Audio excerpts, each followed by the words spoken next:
Hello and welcome to the weekend news on the SLBC. I am Kojo Kwafo. Coming up in tonight's edition of the weekend news, the Ministry of Health and Sanitation says the side effects of contraceptive are not comparable to the disadvantages of unwanted pregnancies. The Knights and Ladies of Marshall celebrates their 5th Thanksgiving service, and the SLBC looks into the death of Cedric McFoy. These stories and more are lined up in tonight's edition of the Weekend News.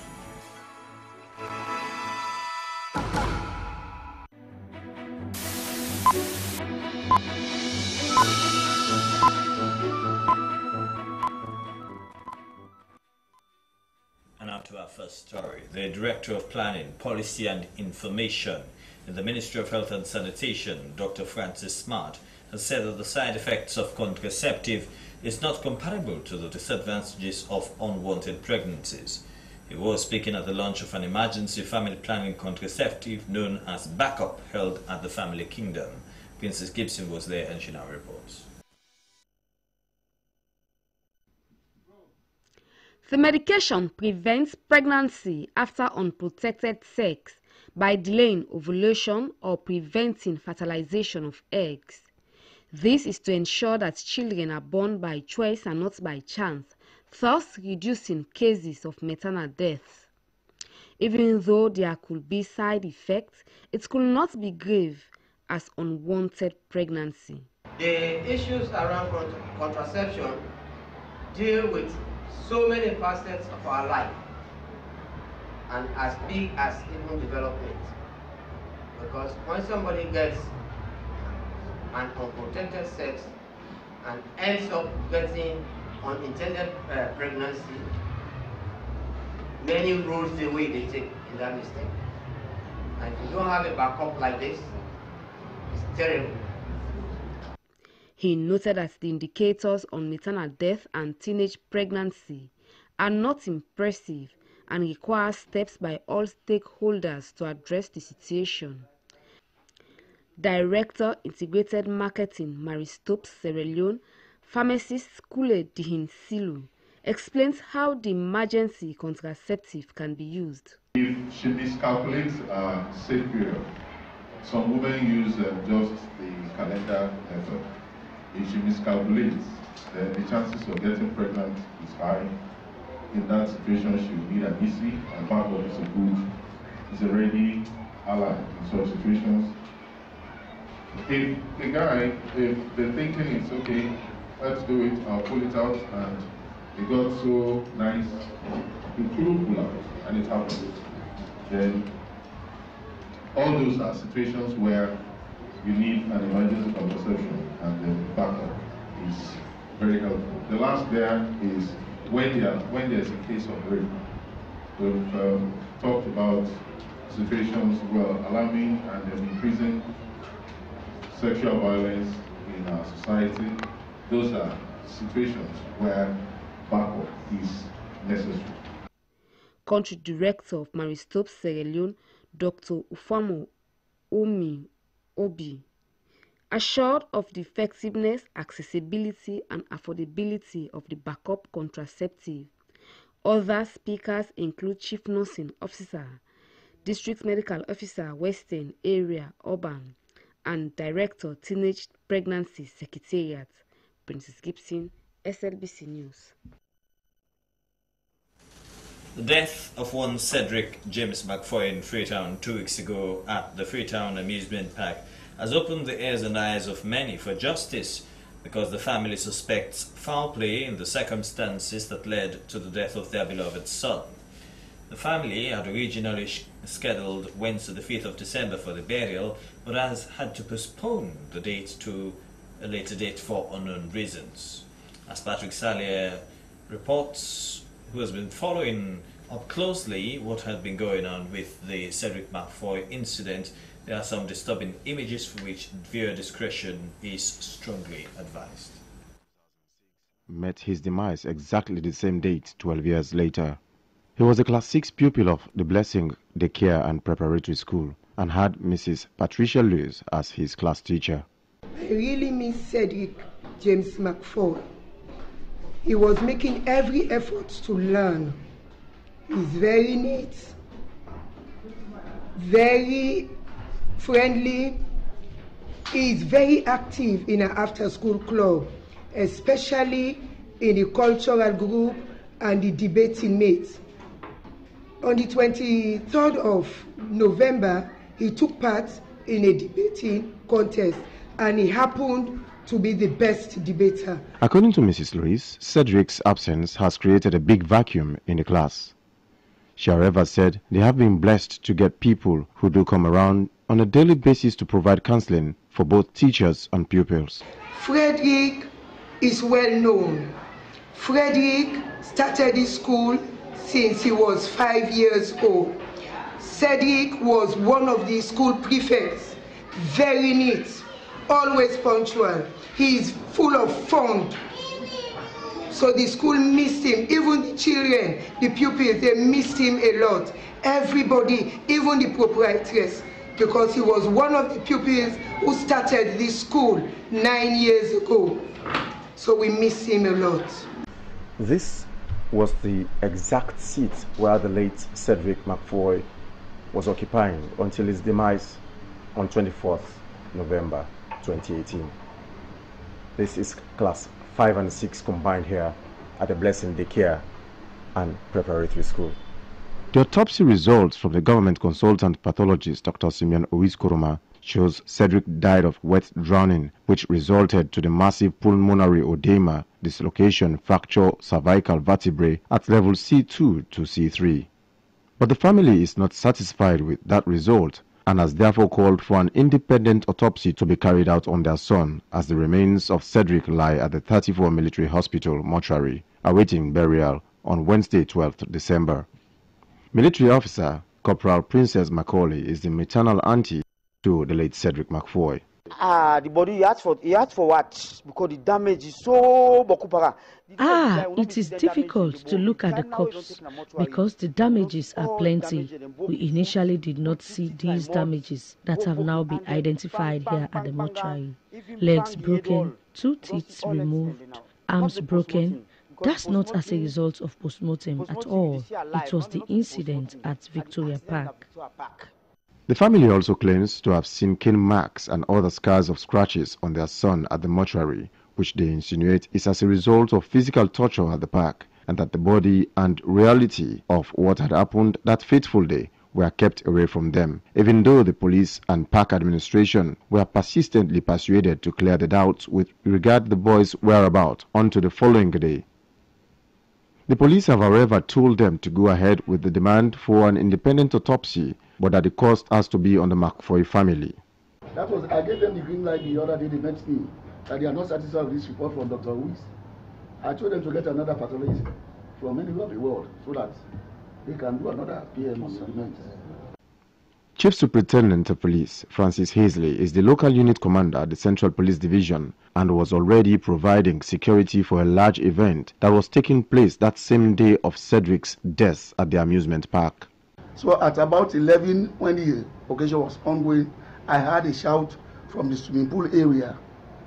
I had to rush to the scene, and upon my arrival, I saw this late man in the pool. His head was down, his feet were up. I gave instructions for the body to be removed from the pond. He was brought out and foam was coming from his mouth. His stomach was punched and he vomited some water. He was rushed to the Connaught Hospital. Before they could reach, he gave up his ghost.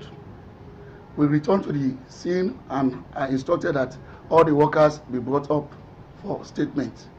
They were all taken to the Victoria Park Police Post and they were put in under investigation.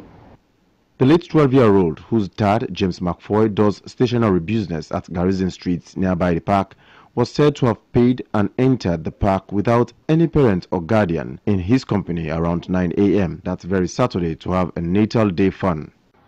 It was here at the Freetown Amusement Park at the center of Freetown where Cedric McFoy's birthday bash turned into his family's greatest nightmare and the boys' subsequent demise from the rest of the world. Any of these pools here at this park can hardly, by the look of things, swallow the late boy's entire height except maybe he might have come through from any of those tunnels. Coming to any of these pools will cost any family member or the boy himself the cost of 30,000 leones. Haven't paid already 20,000 leones to enter into the amusement park. Overall, to this place will have cost him 50,000 leones.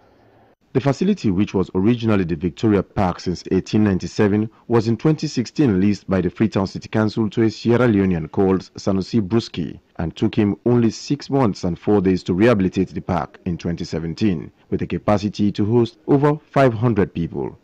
The overall cost of investment, according to the CEO of the amusement park, was over $500,000. Its management has, however, decided to withhold any comment on the boy's sad incident. Parliament earlier moved and approved a motion that the park be closed to the public. The motion is that the entire park, particularly the swimming pool, be closed temporarily pending complete investigations by the police into the tragic death of the young boy. One thing that is clear now, according to records from the police based on interrogations and statements obtained so far, the pool attendant Abdul Hakim Kamara, who was supposed to be on duty that moment of the already excited Cedric's arrival there, was rushed to another assignment by one of his supervisors. The police shortly after arrested 5 individuals who were present at the scene at the time of the incident, and an invite of 2 of the managers of the park from whom statements were obtained. Cedric can die. I'm not happy with Cedric can die because the way I see Cedric die mysterious, not die just this way. I am not happy with Cedric's death because looking at his corpse tells me his death is mysterious, not a just one. So that is why we are pursuing this case, to get justice, not for him who is already gone, but for the many other living and going to the park to spend holidays and party times. At least let us have justice and know the real cause of Cedric's death. Yes, of course, there was a foul play in his death because he would not have gone to celebrate his birthday and the boy ended up dying in the park, and the park has security officers that supervise the children swimming. That matter, which is now with the Director of Public Prosecution, was only transferred to the Criminal Investigations Department (CID) on Monday, 4th December, 2 days to the day the family had initially decided to bury the remains of James McFoy Jr. This is now a matter of consciences against the prescriptions of the law and what a family can afford. It also serves as a lesson for proper parental supervision of a child, particularly a minor. And the SLBC will continue to update you as and when we get new information on the investigation into the death of Cedric McFoy. The Western District Women's Fellowship has opened and dedicated its multi-purpose building at the Richmond Grounds, King Herman Road, Freetown. As an indigene of the Conference of Methodist Church Sierra Leone, the ceremony was graced by major stakeholders within the circle of the Methodist Church. Lima Peters Macaulay filed in this report.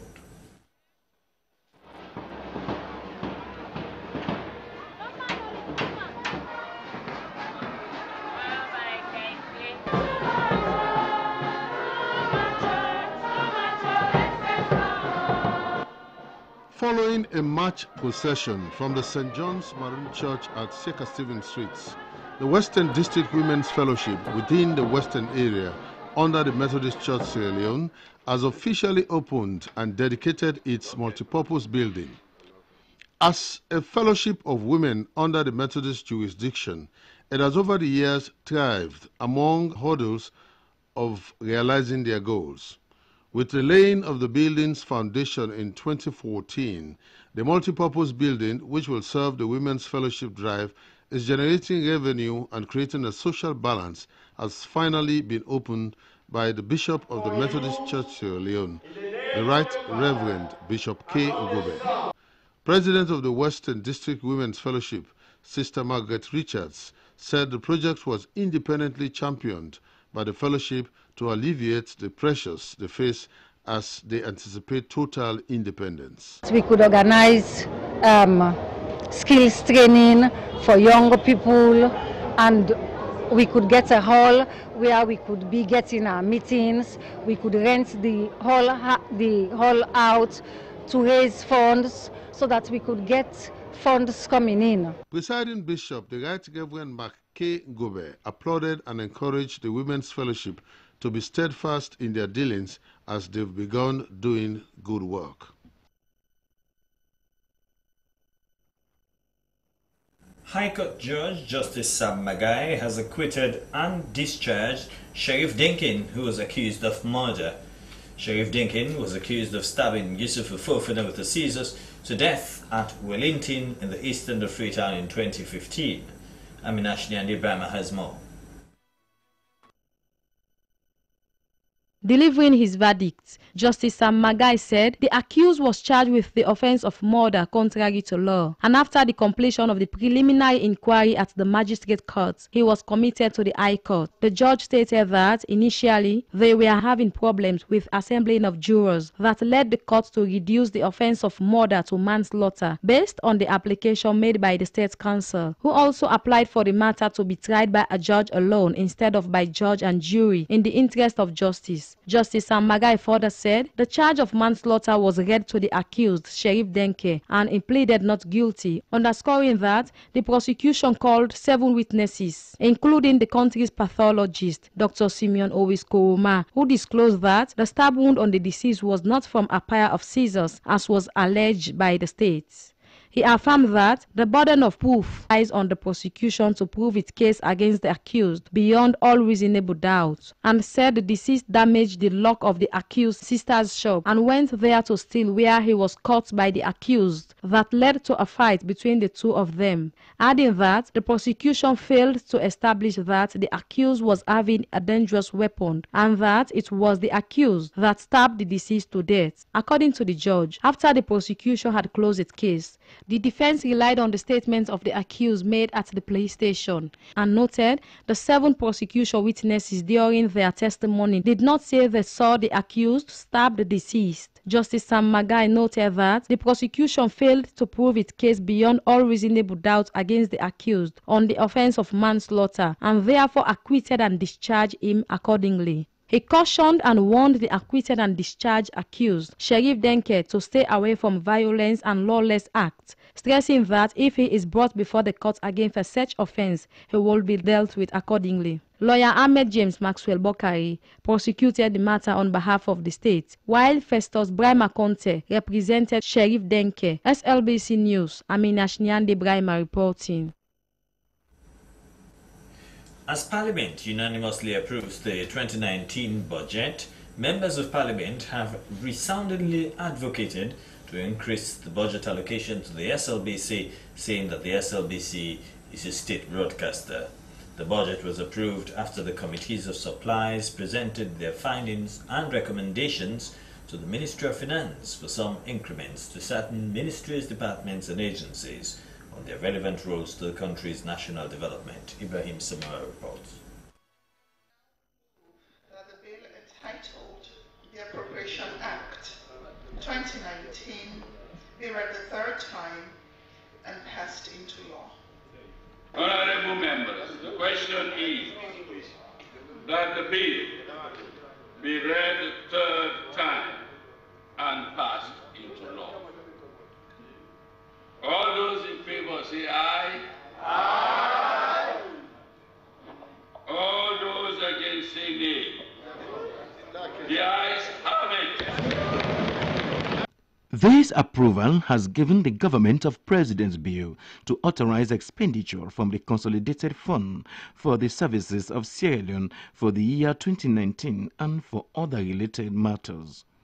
The budget was approved after the Committees of Supplies scrutinized the budgets of the different ministries, departments and agencies of the year 2017, 2018 and 2019 budgets. Various committees presented the findings and recommendations. Among the findings were late disbursement of allocations to MDAs, no supported document on the expenditures and salary disparities of some public servants, among others. The committees in their recommendations said some MDA's allocations are to be increased, especially the SLBC. Ministries of Agriculture, Labour and the Security sector, saying that these are strategic institutions to peace and socio-economic development of the country. Dr. Patricia Lovely is the Deputy Minister of Finance. In response to these concerns, assured parliamentarians that a ministry had taken note of the concerns. Approval of the 2019 Appropriation Act today signifies that the new direction agenda is ready. Under His Excellency of President Julius Maada Bio, yes, he has been in governance. We have been in governance over the last 7 to 8 months now. Now, what we have done in Parliament today with the ratification of the 2019 Appropriation Act is to demonstrate what we as a new government is ready to deliver for the people of Sierra Leone. Not only have we increased the allocation, we have listened. Of course, we do need to increase the allocation to SLBC, but we can only do so incrementally. She lauded them for approving the 2019 budget and will authorize expenditures from the Consolidated Fund for the services of the country for the 2019 financial year. Leader of Government Business, Honorable Mohamed Sidi Tunis, commended colleague honorable members for the healthy debate on the Appropriation Act 2019, saying that the budget was passed on time. The team from Ministry of Finance, but more especially the Deputy Minister of Finance. I want to also thank the Minister of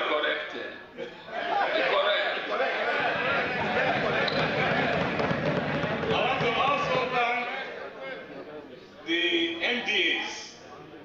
Without the MDAs, we would definitely not be able to do our jobs.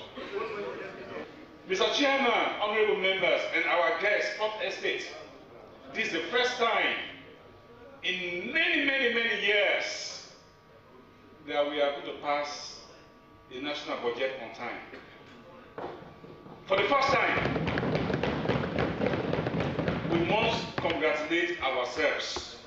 For the first time, we are having the Financial Strategy Statement, the Finance Act, the Government Budget and Statement, recurrent and development expenditure estimates, everything on time and in line with the 1991 Constitution. For the first time in several years. Honorable Hassan Sise is the acting leader of the opposition APC. With the figures quoted here, Mr. Chairman, I'm sorry to say that whoever advised along this line is not doing a good job for our country. And I'll say why, Mr. Speaker, Mr. Chairman, sorry. These figures, now they are asking for more.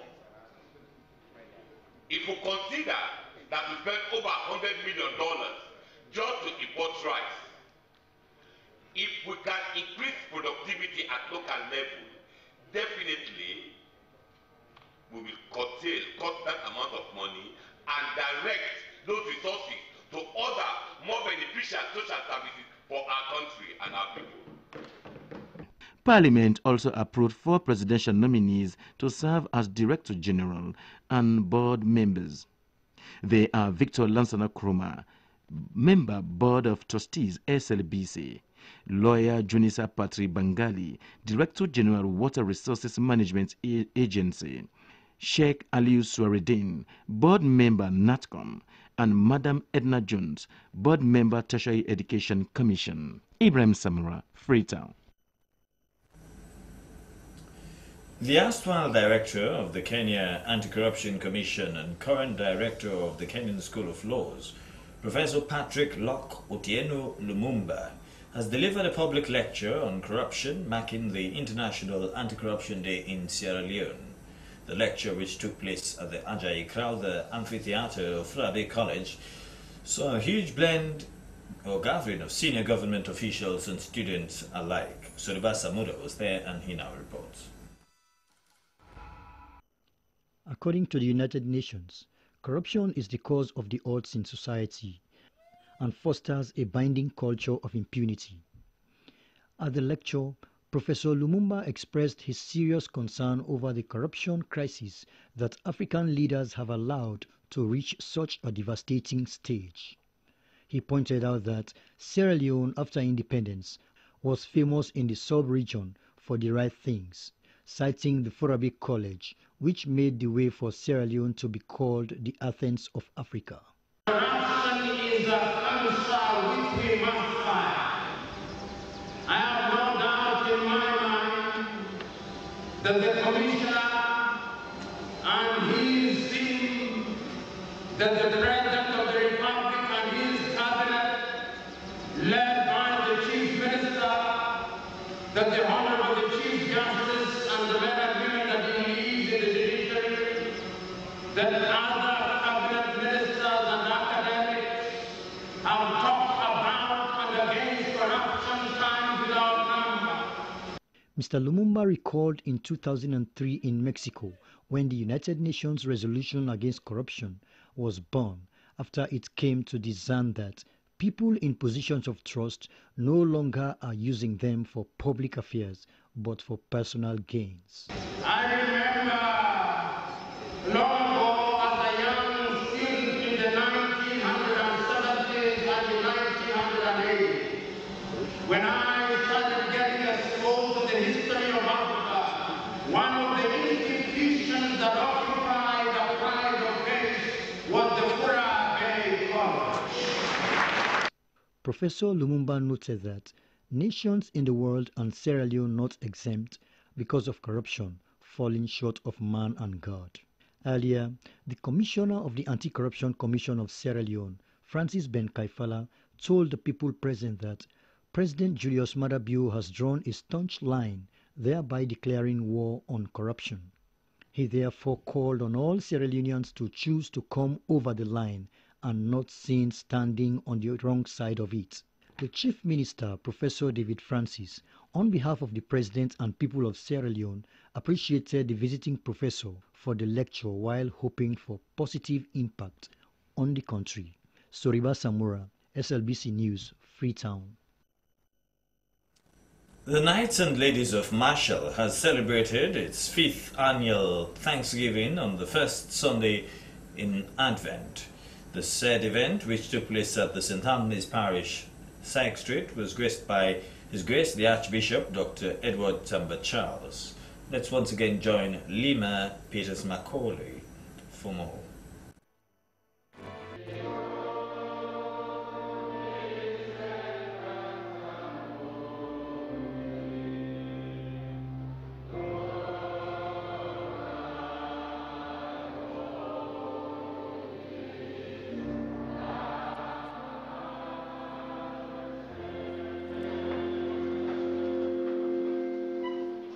As they observe the season of Advent, the Knights and Ladies of Marshall celebrated their 5th year since the inaugural inception in 2013.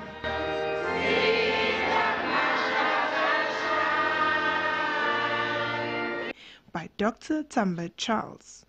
The events shed light on the past year's activity and the observation of the Advent season. Archbishop Dr. Charles exhorted that the season of Advent should be observed with a particular lifestyle, as the message of Advent is to be spiritually awake and let the Lord take control in our various lives. He added that Advent is not just the coming of Jesus Christ, but of penance. He noted that it is the season that one must be vigilant, recognize Jesus is coming, and welcome him with joy.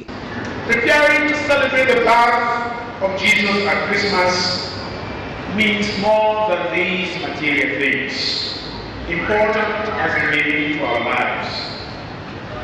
It means preparing ourselves spiritually and morally to welcome the Lord when He comes to us.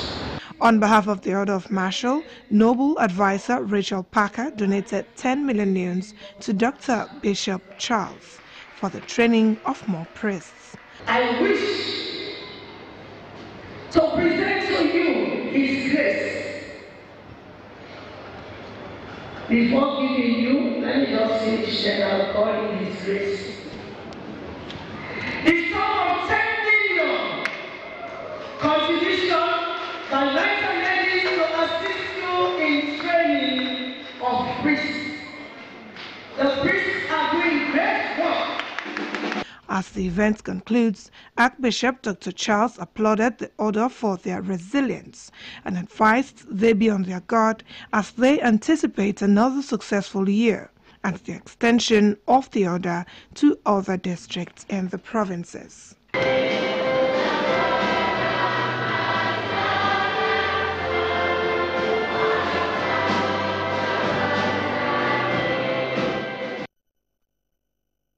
Now, to end the weekend news, a quick look at the main points again. The Ministry of Health has said that side effects of contraceptive are not comparable to disadvantages of unwanted pregnancies. Knights and Ladies of Marshall has celebrated its 5th Thanksgiving service, and the SLBC has looked into the death of Cedric McFoy. That's all in this edition of the Weekend News. On behalf of the news team, thank you very much for staying with us. Good night.